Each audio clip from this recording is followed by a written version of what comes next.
ஓம் சக்தி. நம்ம சமூகத்துல இன்னைக்கு யோசிச்சு பார்த்தோம்னா யாரோ நமக்காக ரொம்ப கவலைப்பட்டு அது செய்ய போறாங்க, இது செய்ய போறாங்க, அப்படி கொடுக்க போறாங்க, இப்படி கொடுக்க போறாங்கன்னா மனசுல நினைச்சுக்கிட்டு இருக்காங்க. அது ஏற்கதான் ஒரு ஏழையா இருக்கவங்கிட்ட போய் உனக்கு நான் இனிமே மாசம் 500 ரூபாய் கொடுப்பேன், மாசம் 1000 ரூபாய் கொடுப்பேன், யாருதான் வேணான்னு சொல்லுவான். அது மாத்திரம் இல்ல, நீ வந்த காலத்துல இருந்து 1874 உன்னுடைய குடும்பம் எல்லாம் இங்க வந்துச்சு. இதுவரைக்கும் வெள்ளக்காரங்கிட்ட நீங்க எல்லாம் வேலை செஞ்சிருக்கீங்க. அதனால வெள்ளக்காரங்கிட்ட இருந்து உங்களுக்கு ஒரு ஆளுக்கு 1 மில்லியன் நாங்க வாங்கி கொடுப்போம் அப்படின்னு சொன்னாங்க. கேள்விப்பட்டேன். எப்படி அவங்களுக்கு ரொம்ப ஆளுங்க ரொம்ப அவங்ககிட்ட பிடிப்போட ஆனாங்கன்னாக்க எல்லாம் துட்டு, வேற ஒண்ணும் இல்லை. காரணம் என்னன்னாக்க இவங்க சொல்றதை கேட்டா ஒருவேளை நமக்கு 1 மில்லியன் கிடைச்சாலும் கிடைச்சாலும் அமெரிக்க ரிங்கிட் அப்படின்னு ரொம்ப பேர் இன்னும் கனவு கண்டுகிட்டு இருக்காங்க.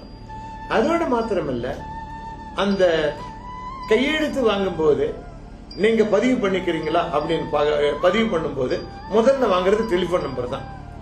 அந்த டெலிபோன் நம்பரை வச்சுக்கிட்டு செய்ய வேண்டிய வேலையெல்லாம் செஞ்சாங்க. சரி, இங்க இருந்து பிரதமருடைய இலாக்காவுக்கு போனாங்க. போய் நாங்க இந்திய சமுதாயத்தை பற்றி ரொம்ப கவலைப்படுறோம் அப்படின்னா, கவலைப்படுறோம்னு சொன்னது மாத்திரம் இல்ல, ஒரு மெமரண்டம் கொடுத்தாங்க. சரி, ஒரு படிச்சவங்க போறாங்க, ஒரு படிச்சவங்க போய் ஒரு மெமரண்டம் கொடுக்கணும்னாக்க எப்படி இருக்கணும் அந்த மெமரண்டம்? அது சமுதாயத்தை பற்றியது, சமுதாயத்தோட குறிக்கோள் என்ன, சமுதாயம் என்ன நிலையில் இருக்கிறது, எந்த இடத்துல என்ன பிரச்சனை இருக்கு, எப்படி அந்த பிரச்சனையை தீர்க்கணும், இதுக்கு அரசாங்கம் உடனடியா நடவடிக்கை எடுக்கணும், யார் மூலமா எடுக்கணும், எந்த ரூபத்தில் எடுக்கணும், எப்போ எடுக்கணுங்கிறத ஒரு பட்டியல் போட்டு ஒரு அறிக்கையா கொடுக்கறது வேற. ஒரு ஷீட் பேப்பர் எடுத்துக்கிட்டு கொண்டு போய் இதுதான் எங்களுடைய கோரிக்கை அப்படின்னா என்ன கோரிக்கை?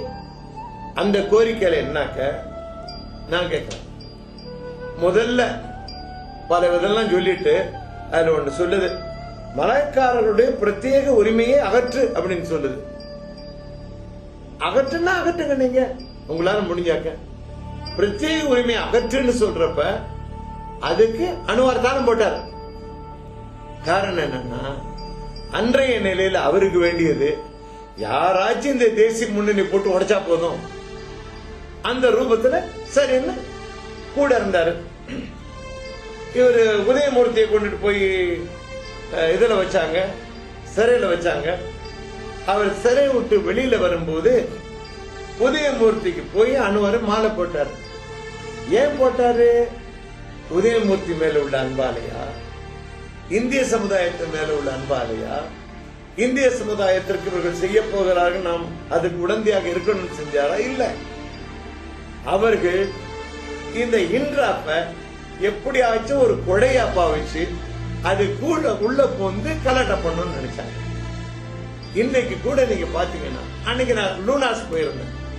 நான் லூனாஸ் போயிருந்தப்ப காலையில ஒரு கூட்டத்துக்கு போனேன். காலையில ஒரு கூட்டத்துக்கு போய் நல்லா முடிச்சுட்டு கூட்டத்தை விட்டு நான் வெளியே வரப்ப ஒரு 6 பெண்கள், வயசான பெண்கள், சரியான குடி, ஊத்தி கொடுத்தாண்டி ஒரு ரவுண்டு, உலக சுத்துதடி பல ரவுண்டுங்கிற மாதிரி. யாரு? இந்திய சமுதாயத்தை காப்பாற்றக்கூடியவர்கள், இந்திய சமுதாயத்துக்கு நல்வழிப்படுத்துபவர்கள், இந்திய சமுதாயத்தின் எதிர்காலத்தை காப்பவர்கள், இந்தியர்களை காப்பவர்கள், இளைஞர்களை காப்பவர்கள். இது போட சொல்லி எது தண்ணிய போட்டு அந்த 6 பெண்களும் போட்ட சட்டம், பெரிய சத்தம் போட்டாங்க. எந்த சத்தம் போட்டாங்க? நான் நடத்த வேண்டி கொடுத்தா நான் நடத்தி என் படி கிளம்பி வந்துட்டேன். கிளம்பி அங்க இருந்து நான் லூனாஸுக்கு போனேன். லூனாஸ்ல கூலியம்ல போய் நான் ஒரு கூட்டத்தில் ஒரு 600-650 பேர் ஒரு கூட்டத்தில் வந்திருந்தாங்க. நான் அந்த கூட்டத்தில் பேசிட்டு என்ன லூனாஸ்ல இருக்கக்கூடிய சீன சமூகத்தினர் அவங்க வைக்கிற விருந்துக்கு என்ன கூப்பிட்டாங்க. காரணம் என்னன்னா, லூனாஸ்ல இருக்க சீனர்களுக்கு எப்போதுமே என் மேல ஒரு நம்பிக்கை. ஏன் நம்பிக்கைன்னா, 15 நாள்ல லூனாஸை புதுமைப்படுத்தணும். 15 நாள்ல அவர்களுக்கு தெரியும் அந்த புதுமைப்படுத்தக்கூடிய சக்தி இருக்குங்கிறது அவங்களுக்கு தெரியும். அவங்க என்ன செஞ்சாங்க, என்ன கூப்பிட்டாங்க. கூப்பிட்டு நீங்க வாங்க, எங்க டின்னருக்கு வாங்க, நாங்க உங்ககிட்ட கொஞ்சம் பேச வேண்டியது இருக்கு, நீங்க சாப்பிட்டுட்டு போகலான்னு சொன்னாங்க. சரி, நான் கூலியம் கிளப்ல இருந்து புறப்பட்டு வந்துகிட்டு இருக்கேன். நான் வந்துகிட்டு இருக்கிறப்ப போலீஸ் சொன்னாங்க, இந்த மாதிரி ஒரு 300 பேர் இப்ப இருக்காங்க, கத்தி கையில கல்லு எல்லாம் வச்சுக்கிட்டு இருக்காங்க. எது வீரர் படை நிக்கிறது? எந்த வீரர் படை? காடிலானுடைய வீரர் படை நிக்கிறது. எதுக்கு கீழே இன்றாக்கிற கொடையை பிடிச்சுக்கிட்டு காடிலான்கிற வீரர் படை நிக்குது. தனக்குன்னு ஒரு மதிப்பு இல்லாதவங்க, தனக்கு செய்யறதுக்கு சக்தி இல்லாதவங்க, தன்னுடைய சக்தி இல்லாம காடிலானுக்குள்ள போய் பூந்துக்கிட்டு ஏதோ காடிலான் செய்யுதுன்னு சொல்லி இவன் பயன்படுறான். அங்க நின்றுகிட்டு இருந்தாங்க. நான் அந்த கூட்டத்துக்கு போல, நீ நிக்கிறியா நில்லு அப்படி அம்பாட்டுக்கு புறப்பட்டு நான் ஈப்போக்கு வந்துட்டேன். ஆனா அவர்கள் அங்க இருந்து என்ன செய்தாங்க? யாரும் எதுவும் செய்யல. அங்க ஒருத்தர், இவர்கள் எல்லாம் வழி நடத்தக்கூடிய ஒருத்தர், பெரிய ஆளு, அவரு ஒரு பெரிய காட்டுக்கு ராஜா. யாரு? காடிலான் கட்சியின் காட்டு ராஜா. மனுஷங்க ராஜா நாட்டைத்தான் ஆண்டான், இவர் காட்டைத்தான் ஆள்றாரு. காரணம் என்னன்னாக்க, காடிலானை நம்பியவர்கள் காடைத்தான் ஆழ்வார்கள், காடிலானை நம்பியவர்கள் காட்டைத்தான் ஆழ்வார்கள் என்று அவர்களுக்கெல்லாம் நான் பரிதாபப்படுறேன். காரணம் என்ன பரிதாபப்படுறேன்னா, சக்தி இருக்கு, திறமை இருக்கு, வீணாக போய் இந்த அன்வார் கையில மாட்டிக்கிட்டு அன்னைக்கு அவங்களுக்கு வந்தது இன்னைக்கு இவங்களுக்கு வருங்கிறது உங்களுக்கு தெரியாது. எப்படியாப்பட்ட நல்ல கருப்பேன், காடியில ஒன்னாதான் போவாங்க, சாயந்தரம் வந்து ஆபீஸ்ல உட்கார்ந்துருப்பாரு நல்ல கருப்பேன், 2 பேரும் ஒன்னாதான் போவாங்க, எல்லாம் இங்க இருந்து பூந்து எல்லாம் செய்வாங்க. அனுவாருக்கு ரொம்ப பிடித்தமான இடம் திவாலி அபார்ட்மெண்ட், அங்க போவார் அடிக்கடி நல்லா கூட்டிக்கிட்டு. எனக்கு தெரியும் அவங்க கதையெல்லாம். காரணம், நல்லாவ எனக்கு நல்லா தெரியும், நல்லாவ எனக்கு நல்லா தெரியும், அதை விட நல்லா நம்ம அனுவார தெரியும். அனுவாரோட கதை எனக்கு எல்லாம் நல்லா தெரியும். அனுவார் வந்து சாணக்கியத்தை பற்றி படித்தவர்.